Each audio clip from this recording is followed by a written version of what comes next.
Hello friends and welcome to my channel Iballdesigningdeveloper. Like you all know that previously on we have covered up many of the things using C++ and I hope you enjoyed all the things which we have covered up yet. So in this video we will be learning that how to pass a function by a reference. So I hope you will be enjoying this video in which we will be learning about if we want to pass a array to a function, so how we can do that, because obviously we have learned about functions previously on and that's why we are learning about how to pass a array by the function. And we have also learned about if we want to just get the function by reference, so how we can do that. And now we will be understanding if we want to pass a array to the function, so how we can do that as well. So I hope you will be enjoying this video as well, in which we will be learning about arrays and function in C++. So if you understand this video and if you understand that how to pass an array to a function, so remember to hit a like to this video. And if you're new on this channel, want to see more videos like that, so remember to subscribe, and after subscribing, hit notification bell as well, so you can get the notifications of all my coming up videos which I will be uploading in future. So now what we are waiting for, let's move to computer screen and let's get started.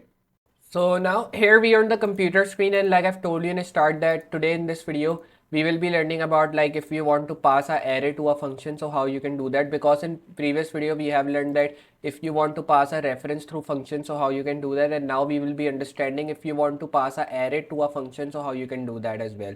If we learn about pass arrays as function parameter, so you can also pass arrays to a function, and for doing that you need to use this example. Like first I'm just writing this void keyword, and in this void keyword, after that void keyword I'm just creating a function because I don't want to return any value, so that's why I'm using this void keyword. But if I want to return a value, so I have to use data type like init, string or that all, but I'm not returning any value, that's why I'm using this void keyword. With that I'm using my function, which is the function name, and then in this function I have created a parameter called as init, which is a data type, and in that data type I have written my string name, my numbers, and in that I've written 5. So now I have created for loop in this function here, which is init I equal to 0, I, then I have written less than 5, I plus plus, count my numbers I, and then we have printed this backslash n, so we can get the output printed after that in second line. Then we have created another variable which is init main. Normally we create it with C++, and then in this function we have added again the init, which is a data type, and with that we have written a string value of my numbers 5, and in that my numbers string I have added many numbers, which is 10, 20, 30, 40, 50. You can say we have added 5 number values here in curly bracket, and now I'm calling this my numbers values or this my numbers string in my function value, or you can say in my function. So I'm just calling this my function, and in this my function I'm calling my numbers so that I can get these 5 numbers printed in my function. So now when we will be returning the value as 0, so we will be getting the output printed as these 5 numbers. But now these 5 numbers will be printed with for loop, because we are adding for loop in this function and we are calling this function with my numbers which we have added in init main. That's why the output which we will be getting of these 5 numbers will be printed with this function which we have added at the top. Now if you want to understand this example, if you want to just want the explanation of that, so you can just see here the function my function takes an array as its parameter init my number 5 and loops through the array elements with the for loop.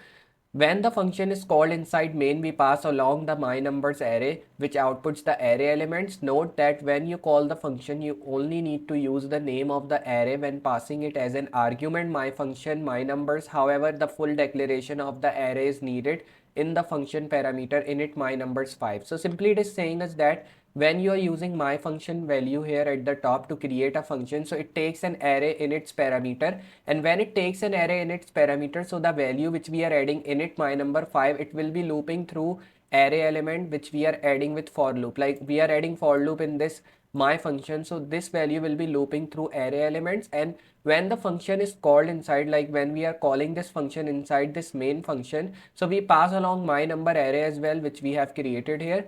And then when you will be running this thing, so the output you will be getting will be with the array elements which is inside this my number thing which we have added here. And now when you will be calling the function, you only need to use the name of the array. You don't need to pass any argument with that.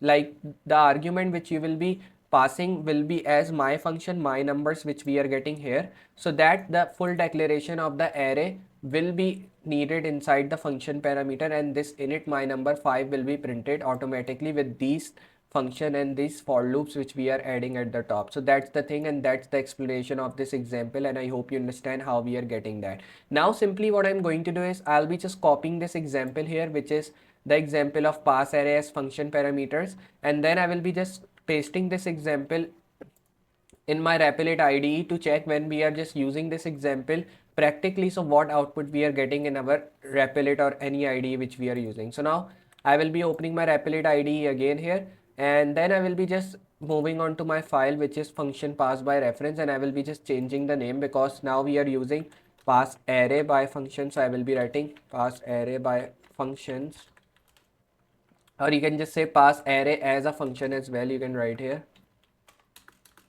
as a function. Then I will be just writing here in C++, and after doing this thing I will be just moving on to my file, and you can just see we are getting all these things. So if you want to pass array to a function, so you can use this thing, or you can just write pass array to a function, not as a function. By mistake we have written. Press enter here, and now you can just see the title has been changed, and I hope you understand how we are changing the title of any IDE in Replit. Now I will be just removing all the things which we are getting here in our file because we have to add new codes in this Replit IDE here, that's why. And after doing that you just need to add include iostream, which is the starting code here, and then I will be adding using namespace std as well, which is really important to add. And then I will be moving down and pasting all the things which we have copied, and now we have pasted this void my function, and in this first function we have called this init my numbers, and this my numbers is being printed in the second function of main. So that's why the output we will be getting will be with the for loop which we have added in this function.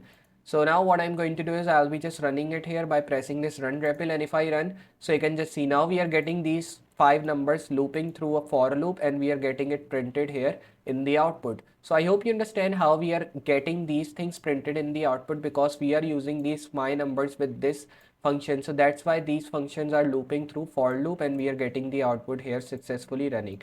We are not getting the output in one line because these all things has been separated through loop, and we have added \n as well, so that when we will be getting the output, so all the numbers will be getting one line space after each other. So that's why the output we are getting is one another in another line. So like this you can do that. So I hope you understand.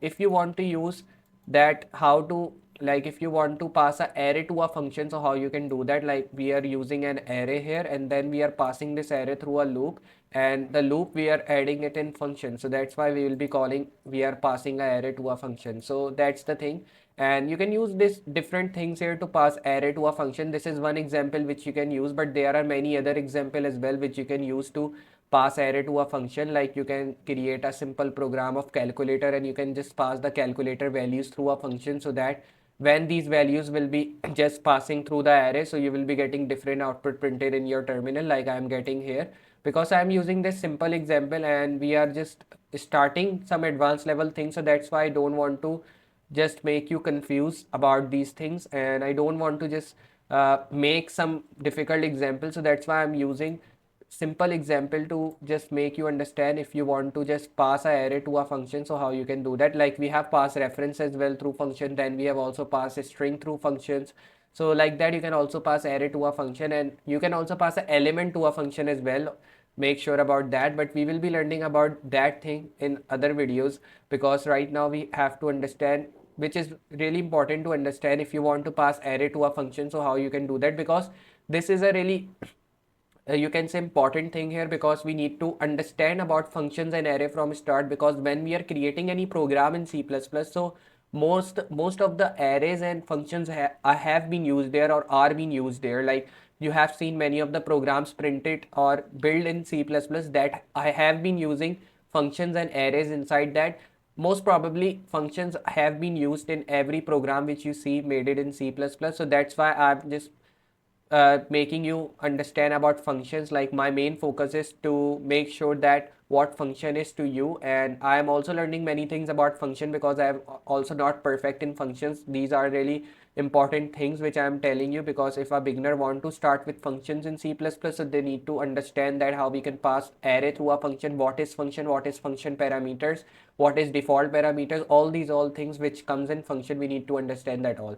So I hope you understand in this video, like if you want to pass an array to a function, how you can do that. So if you understand this video and if you enjoy this amazing video here, so remember to hit a like to this video, and if you're new on this channel, want to see more videos like that, so remember to subscribe, and after subscribing, notification bell as well, so you can get the notifications of all my coming up videos which I will be uploading in future. So just I'll be meeting you next project or in next tutorial of C++ from start, and I hope you'll be enjoying that as well. So for today, goodbye.